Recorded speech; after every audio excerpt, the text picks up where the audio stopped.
FTO Stories presents He Said with Arsenic, written by Ruskin Bond. Ruskin Bond, born on 19th May 1934. He was awarded the Sahitya Akademi Award to honor his work for literature. His first novel, The Room of the Roof, which was written when he was 17. The narrators are Saha and Krishnendu Biswas, in the character of Writer-Shubhankar Biswas and Debjyoti Biswas.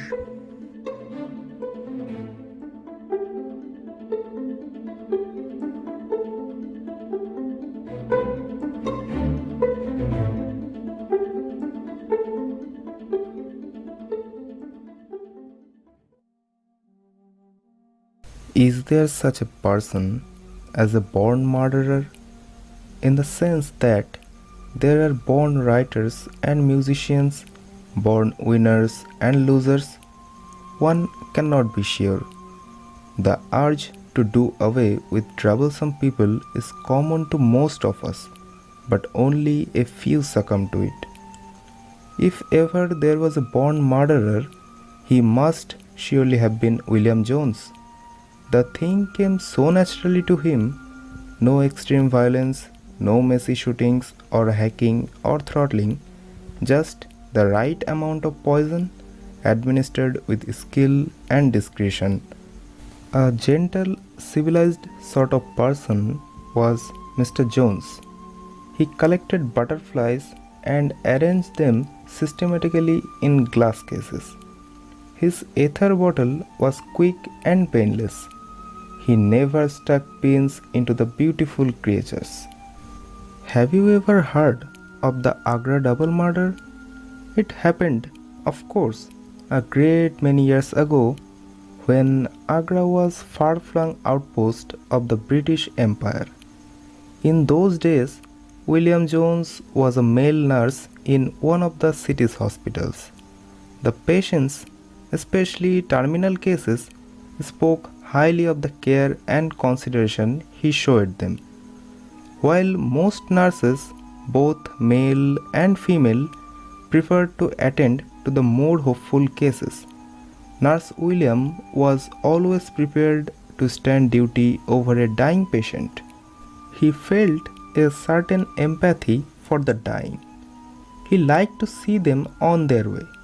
It was just his good nature, of course. On a visit to nearby Meerut, he met and fell in love with Mrs. Browning, the wife of the local station master. Impassioned love letters were soon putting a strain on the Agra-Meerut postal service. The envelopes grew heavier, not so much because the letters were growing longer, but because they contained little packets of powdery white substance, accompanied by detailed instructions as to its correct administration. Mr. Browning, an unassuming and trustful man, one of the world's born losers, in fact, was not the sort to read his wife's correspondence. Even when he was seized by frequent attacks of colic, he put them down to an impure water supply. He recovered from one bout of vomiting and diarrhea only to be racked by another. He was hospitalized on a diagnosis of gastroenteritis and thus freed from his wife's ministrations. Soon got better, but on returning home and drinking a glass of nimbu pani brought to him by solicitous Mrs. Browning, he had a relapse from which he did not recover. Those were the days when deaths from cholera and related diseases were only too common in India, and death certificates were easier to obtain than dog licenses. After a short interval of mourning, it was the hot weather and you couldn't wear black for long. Mrs. Browning moved to Agra, where she rented a house next door to William Jones. I forgot to mention that Mr. Jones was also married. His wife was an insignificant creature, no match for a genius like William. Before the hot weather was over, the dreaded cholera had taken her too. The way was clear for the lovers to unite in holy matrimony. But Dame Gossip lived in Agra too, and it was not long before tongues were wagging and anonymous letters were being received by the superintendent of police. Inquiries were instituted. Like most infatuated lovers, Mrs. Browning had hung on to her beloved's letter and billet doux, and these soon came to light.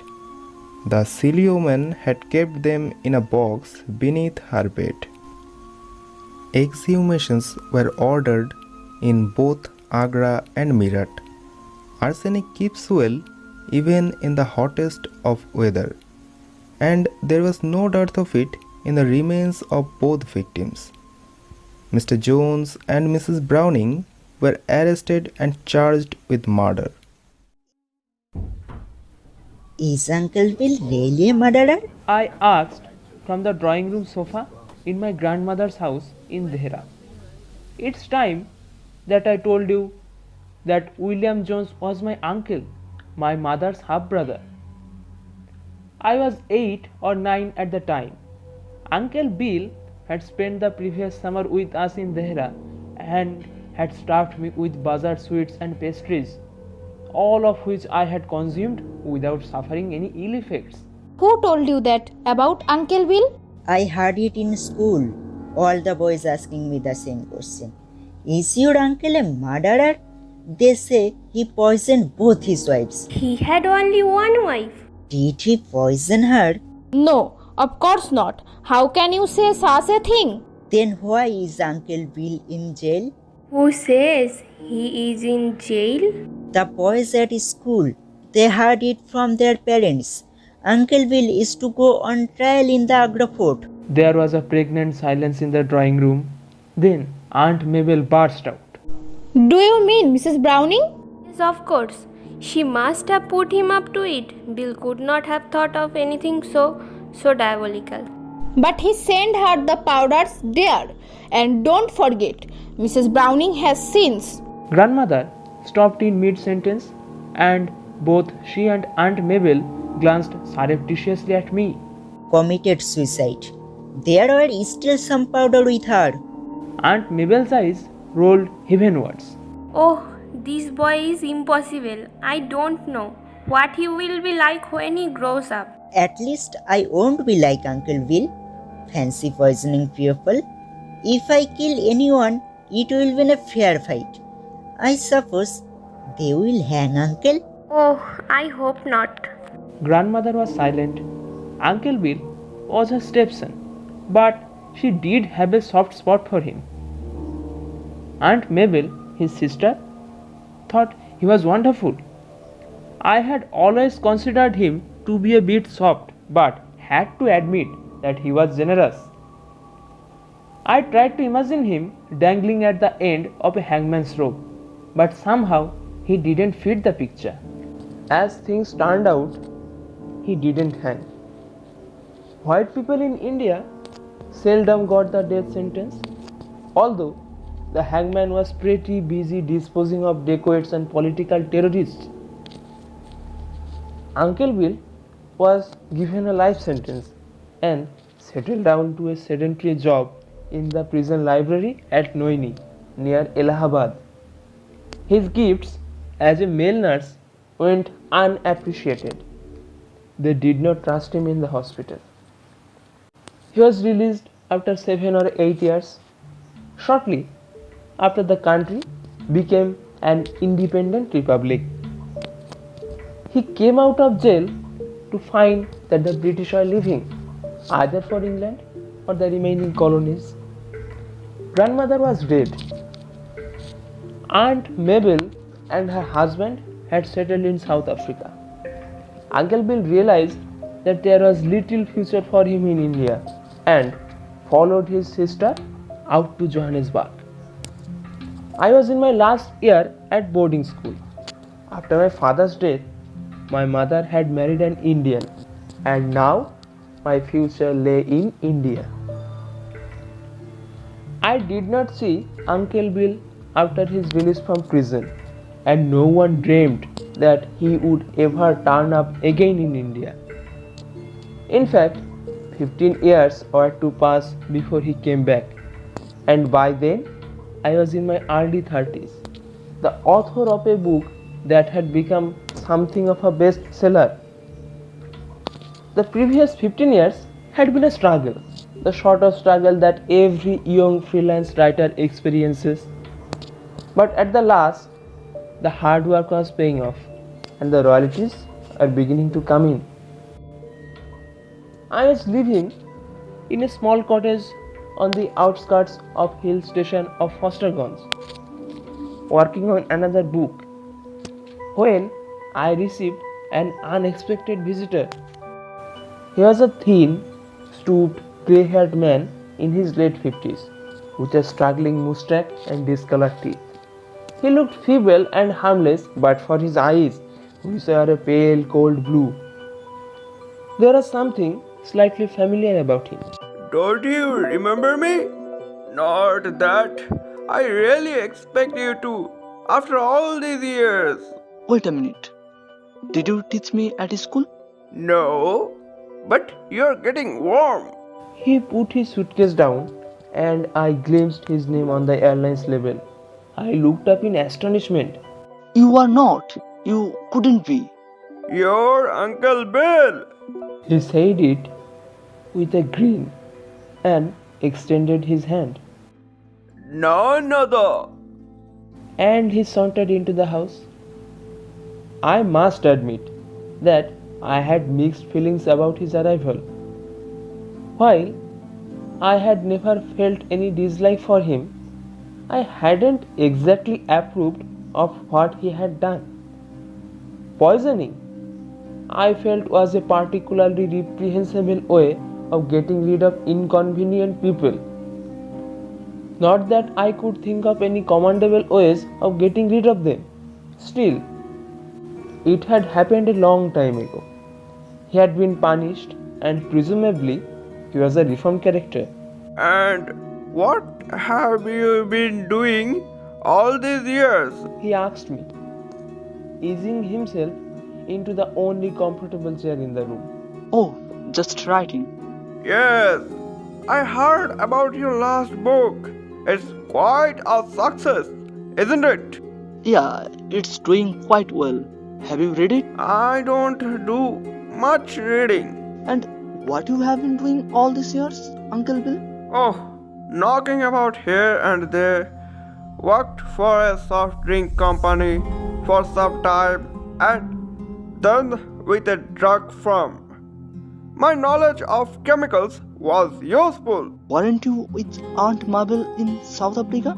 I saw quite a lot of her until she died a couple of years ago. Didn't you know? No, I have been out of touch with relatives. I hoped he would take that as a hint. And what about her husband? Died too. Not long after. Not many of us left, my boy. That's why when I saw something about you in the papers, I thought, why not go and see my only nephew again? You are welcome to stay a few days. Then I have to go to Bombay.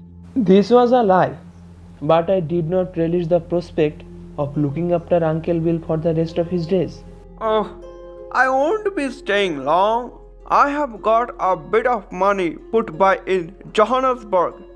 It's just that so far as I know, you're my only living relative, and I thought it would be nice to see you again.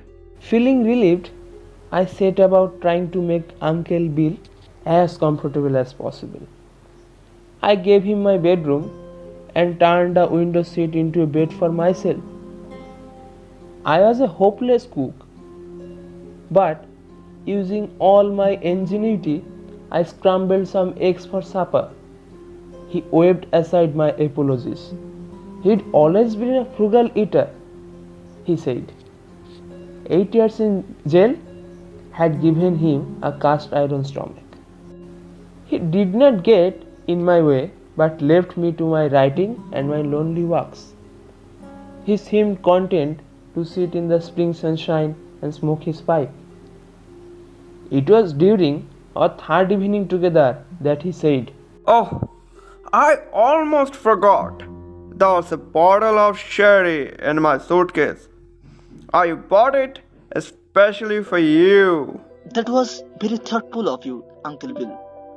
How did you know I was fond of sherry? Just my intuition. You do like it, don't you? Yeah, there is nothing like a good sherry. He went to his bedroom and came back with an unopened bottle of South African sherry. Now you just relax near the fire. I will open the bottle and fetch glasses. He went to the kitchen while I remained near the electric fire, flipping through some journals. It seemed to me that Uncle Bill was taking rather a long time.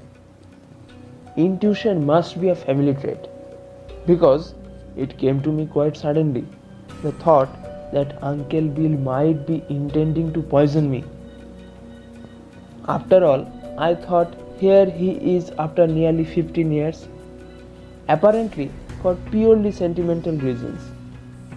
But I had just published a bestseller, and I was his nearest relative. If I was to die, Uncle Bill could lay claim to my estate and probably live comfortably on my royalties for the next 5 or 6 years. What had really happened to Aunt Mabel and her husband? I wondered. And where did Uncle Bill get the money for an air ticket to India? Before I could ask myself any more questions, he reappeared with the glasses on a tray. He set the tray on a small table that stood between us. The glasses had been filled. The sherry sparkled. I stared at the glass nearest me, trying to make out if the liquid in it was cloudier than that in the other glass. But there appeared to be no difference. I decided I would not take any chances.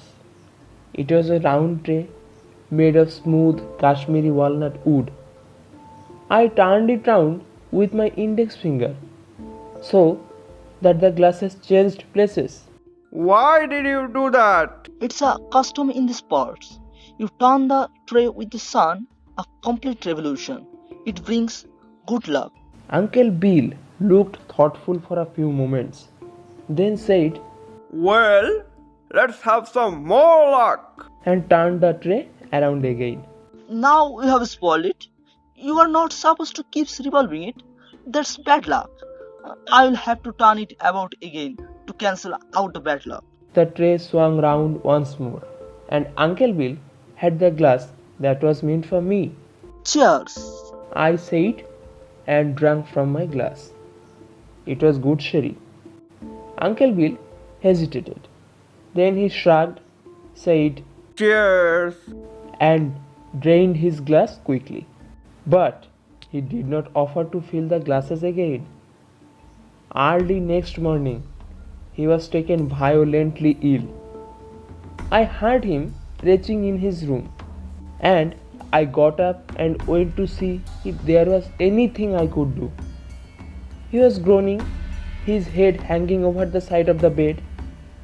I brought him a basin and a jug of water. Would you like me to fetch a doctor? No, I will be all right.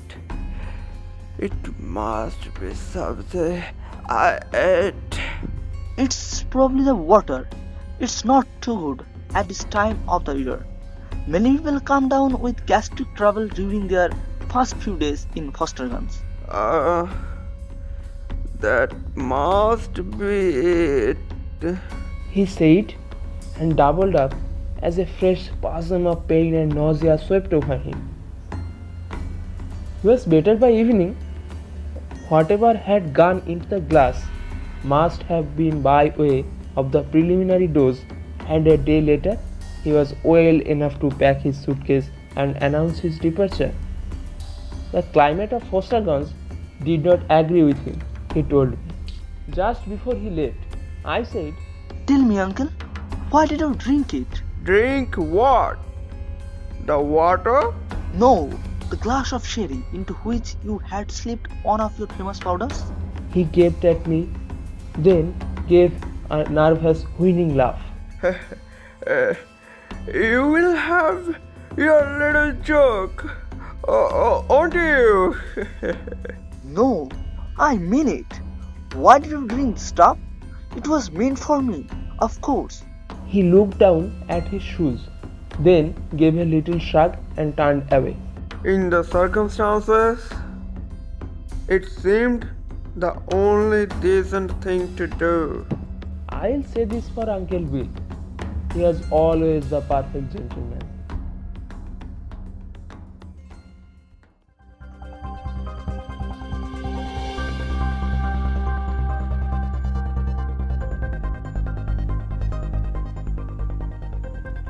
Thank you for listening. Today you all heard Ruskin Bond's He Said with Arsenic in the character of Grandmother-Trina Mondal, Aunt Mable-Ishanee Samader, William Jones-Plaban Halder.